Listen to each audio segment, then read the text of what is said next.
Welcome, curious minds, to another deep dive.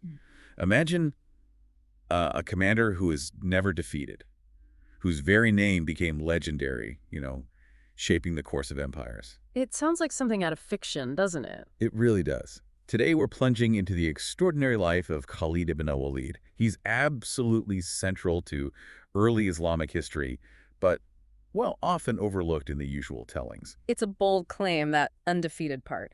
But as we unpack multiple sources today, historical analyses, biographical accounts, you really see why he's considered one of the greatest military minds ever. So our mission isn't just about his battlefield genius, which is staggering in itself. No, exactly. We want to understand the whole picture, the rich, complex, sometimes really surprising historical context that shaped his era. And hopefully you get some of those aha moments about events you thought you knew. See why his story is, well, crucial for a proper understanding of global history. Definitely. It connects a lot of dots. Okay, so let's start by setting the scene. Let's talk about how history, especially Western history, often gets presented.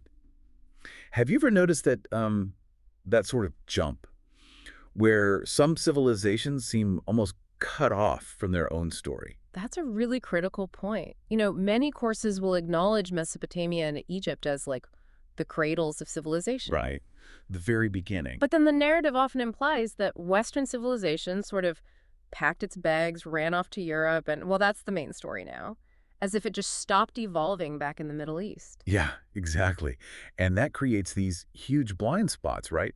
Especially when we get to the medieval period. Absolutely, because while parts of Europe were navigating what we call the Dark Ages. And we're talking no paved roads, Mm-hmm. pretty basic sanitation, life expectancy maybe hitting 40 if you were lucky. Right. While all that was happening, what was going on in the Middle East at the very same time, it's a stark contrast that just doesn't get enough airtime. So what was happening? Well, it was, frankly, a golden age in many respects. Thriving cities, indoor plumbing, streets lit at night with oil lamps, advanced technology in various fields. Understanding this massive difference is key to appreciating the world Khalid stepped into. Okay. And dominating that world, or at least trying to, were these two superpowers, Rome and Persia. Right, the Eastern Roman Empire, Byzantium, and the Sasanian Persians locked in this brutal rivalry for something like 700 years, just back and forth, exhausting each other. But it wasn't just the wars that were weakening them, was it? There were other massive factors. Absolutely devastating factors.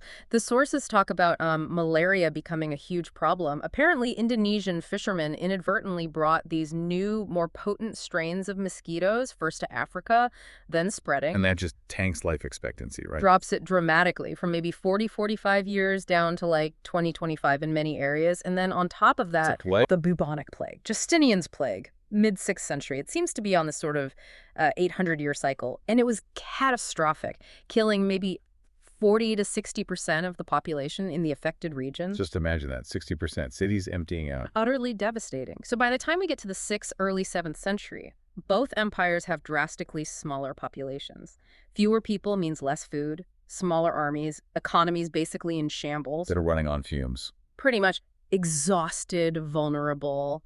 And, just to clarify that common misconception, Rome didn't really fall in 476 AD. The eastern part, Constantinople, kept going until 1453. Right, a whole other 1,000 years almost. But even before that final end, there was one last huge war between them. Yeah, the war from 602 to 628 AD. 26 years, started when the Persian Shah, Khosrow II, decided to avenge his friend, the Roman Emperor Maurice, who'd been overthrown. So it starts personal almost. It does, but it becomes this all-consuming conflict that just bleeds both sides dry. Khosrow gets assassinated in the end, but the damage is done. They're both incredibly weakened, right on the cusp of, well, the rise of Islam. And just to give a quick picture of their military tech back then, thinking about the Persians especially. Yeah. That Battle of Carrhae, way back in 53 BC. Oh, yeah, that was a shocker for the Romans. 40,000 Roman legionaries against maybe 8,000 Persian light cavalry. The Romans thought it'd be easy. But the Persians had tricks up their sleeve, shooting backwards from horseback. The Parthian shot, yeah. Yeah. And the cataphracts, those terrifying, heavy cavalry units, basically tanks on horseback, covered head to hoof in armor, centuries before European knights looked anything like that. And they even used camels loaded with arrows, like mobile ammo dumps. 1 million arrows, the sources say. It just kept raining down on the Romans. Poor Crassus, the Roman commander, ended up captured and famously had molten gold poured down his throat. A brutal end. Wow. So that defeat really set the stage for centuries of this rivalry, showing Persia wasn't just some backwater. They were innovative, militarily sophisticated. Absolutely. And that military thinking continued to evolve right up to Khalid's time. So, okay, picture this. These two ancient giants, Rome and Persia, are teetering, drained by war, ravaged by plague. The stage is set for something new. Exactly. And in Arabia, specifically Mecca, around 610 AD, a man named Muhammad begins receiving revelations, believed to be from the archangel Gabriel. And this starts a new movement, but it faces opposition. Intense opposition, which leads to the Hijra in 622 AD. Muhammad and his followers migrate from Mecca to Medina. And that migration, that's really the founding moment, the start of the Islamic calendar, and the beginning of a new unifying force rising in the peninsula, just as the old empires are fading. Okay, so that's the world stage. Now let's zoom in on the man himself, Khalid ibn al-Walid. Where did he come from? What was his background? Well, he came from a very powerful, very prominent Meccan tribe, the Banu Makhzum. And crucially, they were rivals of the Prophet Muhammad's tribe, the Banu Hashim. Fierce rivals. And the Banu Makhzum were, let's say, significant opponents of early Islam, very hostile. And his father, al-Walid ibn al-Mughira. He sounds like quite a character. Oh, absolutely. The sources describe him as perhaps the wealthiest man in Mecca, incredibly eloquent, very influential, so much so that the Prophet Muhammad specifically tried hard to convert him. But it didn't work. No. His father's pride, his arrogance was immense. It actually led to specific verses in the Quran condemning him, and his death was apparently quite humiliating, an accidental spear wound that festered. Not exactly a noble end. So Khalid grows up in this environment. Immense wealth, powerful family, but also this legacy of opposition to Islam and his father's rather tragic end. Right. And Khalid, being the youngest son, he enjoys the wealth, but his focus, his entire energy from a young age seems to be channeled into one thing: warfare. He was built for it too, wasn't he? Physically imposing. Very. Tall, muscular, apparently looked quite similar to Omar ibn al-Khattab, who'd later become caliph. Almost like twins, some said. But beyond the physique, he had this unique intelligence, specifically for military matters. And he didn't just rely on natural talent. Not at all. He dedicated himself, mastered every single art of war. Archery, spear throwing, horse riding, camel riding, sword fighting, tactics, strategy. The sources are unanimous. Even as a kid, he was just unmatched. Him and Omar were rivals, right? Even back then. Yeah, known as the two strongest youths in Mecca, an intense rivalry from early on. You can almost see the future clash of personalities brewing. So before he converts, Khalid is already a major player on the battlefield, but fighting against the Muslims. Absolutely. He's a key commander for the Meccans. At the Battle of Uhud, that's 625 AD, he's commanding the Meccan left flank. And that's the battle where the Muslims initially gain the upper hand, but then things go wrong for them. Exactly. And it's Khalid who spots the opening. He devises and leads the counterattack that completely turns the tide against the Muslims. It was a brilliant tactical move, and he returns to Mecca a hero. And then at the Battle of the Trench, a couple of years later. Again, he showcases his skill, this time with diversionary tactics, trying to find weaknesses in the Muslim defenses. So even as an opponent, his military genius is undeniable. But despite being such a fierce opponent, the sources say he was somehow aloof to the Prophet's actual mission. What does that mean? It suggests his opposition wasn't really driven by, deep religious conviction against Islam or personal hatred. It was more about tribal loyalty, his role as a Meccan commander, and his dedication to the art of war itself. He respected strength and skill. And apparently he was considering Islam even then, multiple times. Yes, the idea was clearly on his mind. And his brother, al-Walid, also named al-Walid, played a really interesting role. His brother had converted. He had. He was captured at the Battle of Badr, ransomed, but apparently the merciful way the Muslim prisoners were treated deeply affected him. He converted and kept in touch with Khalid, gently encouraging him. And then there was the Treaty of Hudaybiyah. Khalid observed something that really struck him. Yes, this is fascinating. He witnessed the Muslims performing the Salat al-Khawf, the prayer of fear. How does that work? It's a way for soldiers in a potentially dangerous situation to pray in shifts. One group prays while the other stands guard, then they switch. It allows them to fulfill their religious duty without compromising security. And Khalid saw this. And he was apparently deeply impressed. He later said it convinced him that Islam wasn't just some abstract faith. It had this deep, practical intelligence, divine protection built into its very practices. It considered things he, as a military man, understood the importance of. It connected with his own way of thinking. Precisely. And you even have the Prophet Muhammad reportedly saying something like, a man like Khalid, he's too smart not to become Muslim eventually. Incredible foresight. Khalid also had a dream, didn't he? A significant one. Yes, a very powerful dream. He described seeing himself escaping a tight, dry, barren land representing disbelief, perhaps, and entering this vast, green, expansive meadow representing Islam. And he sought interpretation. He did, and Abu Bakr, who later became the first caliph, confirmed his interpretation. So you have these external observations, the influence of his brother, and this powerful internal spiritual experience all converging. But making that leap, actually converting, still wasn't simple. He tried to bring friends along. He did. He approached men like Safwan and Ikrimah, other prominent Meccans, but they refused. They lost family members in the fighting against the Muslims. It underscores the very real personal cost and the deep divisions at the time. Yet Khalid went ahead. He openly declared his intention. Fearlessly, he told Abu Sufyan, the leader of Mecca at the time, and other elders exactly what he planned to do: face their anger head on. And then he journeyed to Medina. Slipped away at night, along with Amr ibn al-As, another future brilliant general, and Uthman ibn Talha. The sources say these three were the very last to gain the high status of muhajir, those who migrated for Islam before the conquest of Mecca. How was he received in Medina, given his past? The Prophet's welcome was incredibly warm. It was the 8th year after the Hijrah. He saw Khalid and Amr approaching and reportedly exclaimed, "Quraysh has given us its liver," meaning its very core, its best commanders. And Khalid asked for forgiveness. He did. He felt the weight of his past actions, fighting against the Prophet and the Muslims. But the Prophet's response was profound. Islam annuls everything that came before it, a complete wiping of the slate. There's also that story about him and the Quranic verses about his own father. That really shows his commitment, doesn't it? It's quite extraordinary. Khalid, this warrior, wasn't necessarily known for deep scholarly pursuits, but he insisted.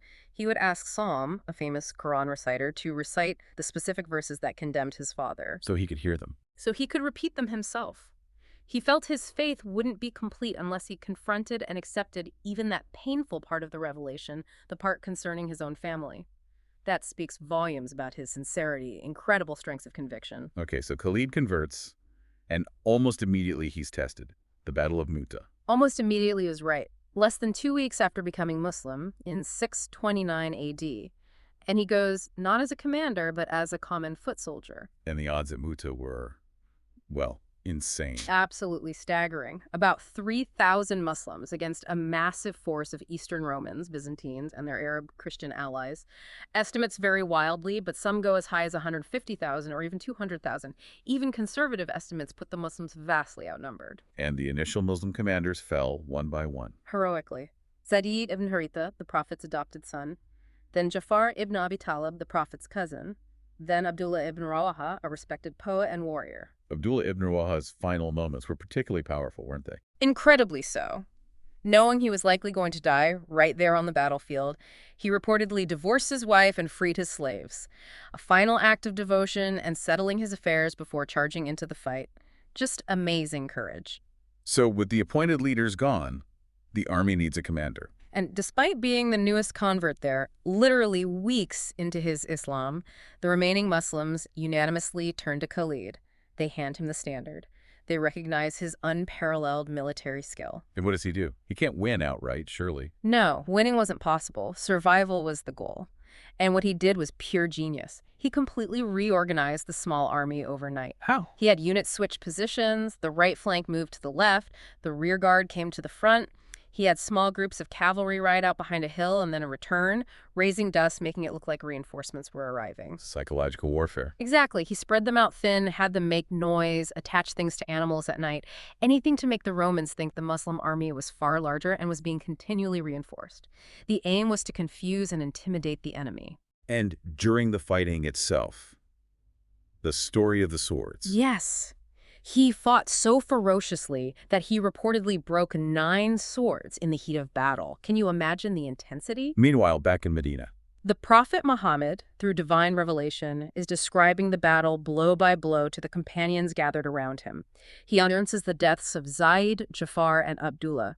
Then he says the standard has been taken up by a sword from amongst the swords of Allah. And that's how Khalid gets his title, Sayf Allah. That's the moment, bestowed by the Prophet himself while Khalid is in the thick of battle miles away. And crucially, Khalid's tactics worked. He confused the Romans enough to allow for a strategic withdrawal. He saved the army. He absolutely saved the army, prevented a complete annihilation. Only 12 Muslims were killed against untold numbers of Roman and allied casualties. It was an incredible feat of leadership and tactics under impossible pressure. So the Sword of Allah is born. What happens next? After the Prophet's death in 632 AD. That's a period of huge turmoil. Many tribes who had pledged allegiance considered their pact ended with the Prophet's death. Some refused to pay the zakat tax. Others followed new false prophets. It threatened to tear the nascent Muslim community apart. The Ridda Wars, the Wars of Apostasy. Exactly. And the first caliph, Abu Bakr, takes a firm stance. He decides reunification is essential. And who does he turn to lead the most difficult campaigns? Khalid. Khalid. Abu Bakr tasks him with bringing the rebellious tribes back into the fold. Khalid does this with incredible speed and decisiveness, unifying the Arabian Peninsula in less than a year through a series of swift, often tough campaigns. And once Arabia is unified, his attention turns outwards, towards the crumbling empires. Yes, towards Persian-controlled Iraq. Abu Bakr directs him there. And this leads to some truly remarkable battles, like the Battle of the Chains. Why chains? It was fought near modern-day Kuwait. The Persian general, Hormuz, had his elite soldiers literally chain themselves together in rows. Why would they do that? To show their determination not to retreat. A sign of resolve, but also incredibly restrictive tactically.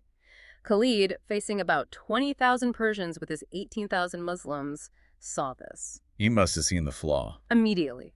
First, he challenged Hormuz to single combat and killed him, demoralizing the Persians.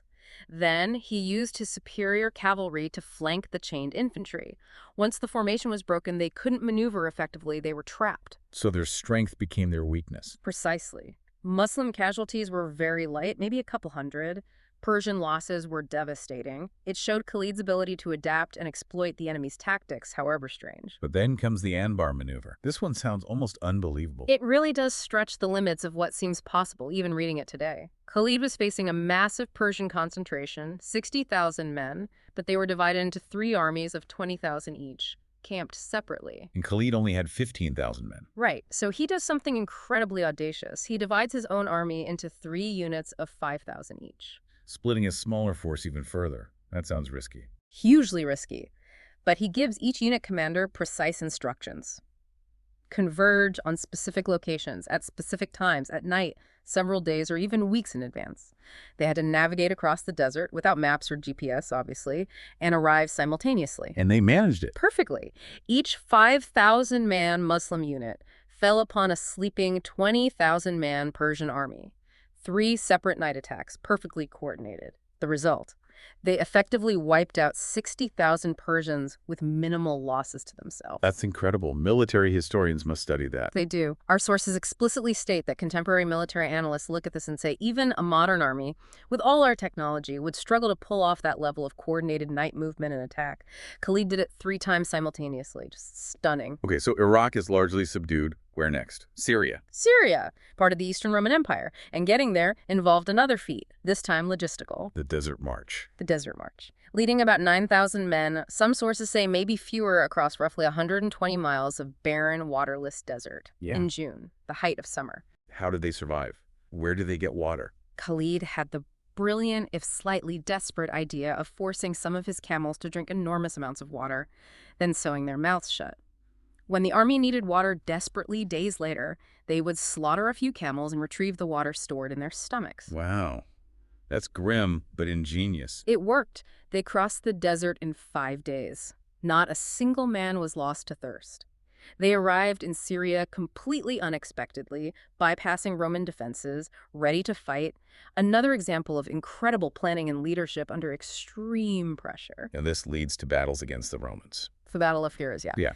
On the border region between the Roman and Persian spheres of influence. This time it's 15,000 Muslims against a combined force of Romans, Persians, and allied Christian Arabs, maybe 150,000 strong. Another situation of overwhelming odds. How did he handle this one? Again, pure tactical brilliance. The enemy army was camped near the Euphrates River. Khalid managed to lure a huge chunk of them, maybe 50,000, across the river to attack him. Setting a trap. Exactly. Once they were across, he used his cavalry to cut off their retreat back across the river. Then, repeated, relentless cavalry charges compressed the trapped enemy soldiers closer and closer together. Conkill. Until they basically panicked and started stampeding each other, crushing themselves against the riverbank they couldn't cross. Absolute chaos, the result. Around 50,000 enemy dead, Muslim losses, maybe 200. He turned their massive numbers into a fatal weakness. Incredible. There's also a funny story around this time, isn't there? About Hajj. Yes. Right after this massive victory at Fires, Khalid had apparently made a vow to perform the Hajj pilgrimage in Mecca if they were successful. But he's leading an army in Iraq, Syria. Exactly. So, incredibly, he secretly takes a small, fast escort, covers his face, rides hell for leather back to Mecca, performs the Hajj rituals completely incognito, shaves his head as required, and then races back to rejoin his army just as it's arriving back at its base camp near Hira. Nobody knew. Nobody knew until a few days later when a messenger arrived from Caliph Abu Bakr, who had somehow heard a rumor Khalid had been spotted in Mecca during Hajj. It's just this amazing little insight into his personal piety and his sheer audacity. Soon after this, though, there's a change in leadership back in Medina. Abu Bakr dies. Yes, and Omar ibn al-Khattab becomes the second caliph.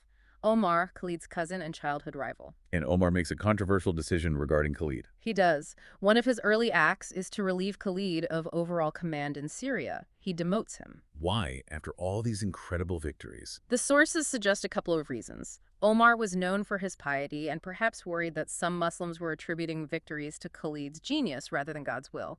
But more politically, Omar likely feared Khalid's immense popularity. He was becoming too powerful, a potential rival. Potentially. Khalid was a military hero, charismatic from a powerful tribe. Omar, always cautious about maintaining unity and central authority, might have seen this as a necessary, if difficult, political move to prevent any future challenge or personality cult. How did Khalid react? Publicly, with discipline. He accepted the decision. But in practice, the other commanders in Syria, like Abu Ubaidah, who was appointed over him, recognized Khalid's superior skill. They continued to defer to him for strategy and tactics. He was still the real commander, just without the official title. Which brings us to Yarmouk, the really decisive battle for Syria. The Battle of Yarmouk, 636 AD, absolutely pivotal. Now, the numbers are closer, but still favor the Romans significantly. Maybe 40,000 Muslims against perhaps 120,000 Romans under their general Vahan. And Khalid's tactical mind is still at work. Oh, yes. He chose the battlefield brilliantly, using the steep ravines of the Yarmouk River tributaries to protect his flanks, funneling the Roman attack. And there's that extraordinary story about the Muslim women during the battle. Yes. It's mentioned in several sources. At points during the intense fighting, some Muslim units started to falter or retreat. The women in the camp, wives, sisters, mothers, apparently came out with tent poles and stones. And did what? They physically confronted the retreating men, shaming them, chanting poetry about courage, even striking their horses' faces to turn them back towards the enemy, basically forcing them back into the fight through sheer willpower and, well, public shaming. It shows the incredible commitment of the entire community. Amazing. Yeah? And Khalid's final move at Yarmouk. Masterful. On the final day of the battle, after days of heavy fighting, he gathered all his available cavalry into one mobile strike force. He used it to punch through the Roman lines, then wheel around, trapping a huge portion of the Roman army between his forces and the ravines. Getting off their escape again. Exactly. He had also secretly sent a detachment the night before to capture the one main bridge over a deep ravine behind the Roman lines.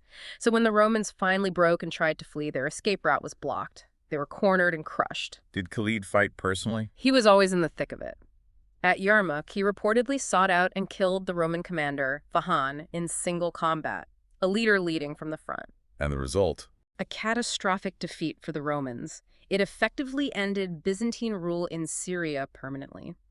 Emperor Heraclius, upon hearing the news, supposedly said, "Farewell, Syria, you have been a lovely province, and now you will be a lovely province for the Arabs." He knew it was lost. A truly empire-shattering victory. After Syria comes Jerusalem. Yes, the siege of Jerusalem. And the surrender is just as remarkable as the battles. Caliph Omar himself comes from Medina to accept the surrender. And his arrival is quite something, isn't it? It's become iconic. The leader of this new, rapidly expanding empire arrives not in splendor, but dressed in simple patched robes, walking alongside his camel, taking turns riding with his servant. And he's met by the patriarch Sophronius, who is dressed in rich, opulent robes. The visual contrast is stark and deliberate. Humility versus imperial grandeur. in the terms of surrender Omar offers. Unprecedented for the time. No massacres, no enslavement, no forced conversions, no plundering, no destruction of churches. Christian holy sites were to be protected. Roman administrators and soldiers who wanted to leave could do so peacefully, taking their movable property. Sophronius was reportedly astonished. Completely. These were incredibly generous terms compared to the usual practices of warfare back then. And Omar famously refused to pray inside the Church of the Holy Sepulchre when invited. Why not? He wisely said that if he prayed there, future generations of Muslims might use it as a pretext to turn the church into a mosque. So he prayed outside, on an empty plot nearby where a mosque, the Mosque of Omar, stands today, preserving the church. A conscious act of interfaith respect. Then there's the discovery in the Temple Mount. This is often left out of histories. It's a shocking detail. The Temple Mount, the site of the ancient Jewish temples, incredibly holy to Jews and also revered in Islam, had been deliberately used as a garbage dump by the Christian Byzantine authorities for centuries. There's a way to slow the Jews. Precisely. To desecrate their holiest site. When Omar saw this, he was apparently horrified. He immediately knelt down and started clearing the rubbish away with his own hands. And his army joined him. His entire army followed his example, clearing the sacred site. A powerful, symbolic act of restoration. But then came another shock. Yes. Omar asked about the Jewish community in Jerusalem, and he was told there wasn't one. None at all. None. Apparently, during the recent Persian-Roman War, when the Persians briefly took Jerusalem with the help of some local Jews seeking revenge for past persecution, the Christians, upon retaking the city with the Romans, had massacred the entire Jewish population, maybe 20,000 people. That's horrifying. How did Omar respond? Immediately. He ordered one of his companions, a Jewish convert to Islam, to find and bring back 70 or 80 Jewish families from elsewhere to reestablish a Jewish presence in their holy city after centuries of exclusion and recent annihilation. So far from expelling other faiths, Omar actively restored the Jewish community to Jerusalem. Exactly. It paints a very different picture than often assumed, highlighting a commitment, at least in this instance, to a form of coexistence and correcting past injustices, even amidst conquest. It's complex, but those details are crucial. So Khalid serves under Omar for a time, but eventually Omar retires him. Yes. After the major conquests were secured, Omar eventually decided it was time for Khalid to step back from military life completely. He retired him to Homs and later perhaps Mecca. No more battles for the sword of Allah. And Khalid's final words are incredibly poignant, aren't they? Reflecting his whole life. They really are. As he lay dying, not on a battlefield as he'd always wished, but in his bed, he reportedly said something like, "I have sought martyrdom in 100 battles. Why could I not die in battle?" And the scars. "You cannot put your hand anywhere on my body," he said, "without touching a wound or a scar received in combat. I am covered in them. And yet here I am, dying in my bed like a camel dies. May the eyes of cowards never rest." It captures the warrior spirit, the yearning for a death in action, and maybe a touch of bitterness at the quiet end. What an incredible life. Undefeated in, over 40 battles? Some sources say maybe closer to 100 engagements of various sizes. The exact number is debated, but the record is astonishing. Undefeated. He took on and humbled the two greatest empires of his day, fundamentally reshaping the map of the world. His strategic brilliance is undeniable. And his faith journey is just as remarkable. From staunch opponent to the sword of Allah. Absolutely. His conversion seems utterly sincere, driving his actions just as much as his military genius. He's a figure who truly embodies the turbulent, transformative era he lived in. So, thinking about Khalid's story, it really does force us to reconsider things, doesn't it? How history is written, whose stories get told, what biases we might bring to it. Definitely. It challenges those neat, simplified narratives. His story is complex, a brilliant general, fighting initially against Islam, then becoming its most effective champion, serving different caliphs, facing political demotion, achieving unparalleled success. So the final thought for our listeners. Yeah. Maybe it's about that complexity. What does it mean for us today to really grapple with history in its fullness?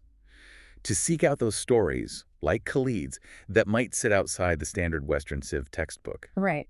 How does challenging our assumptions, looking for those overlooked figures and uncomfortable truths, actually enrich our understanding, not just of the past, but of the world now, and maybe even ourselves?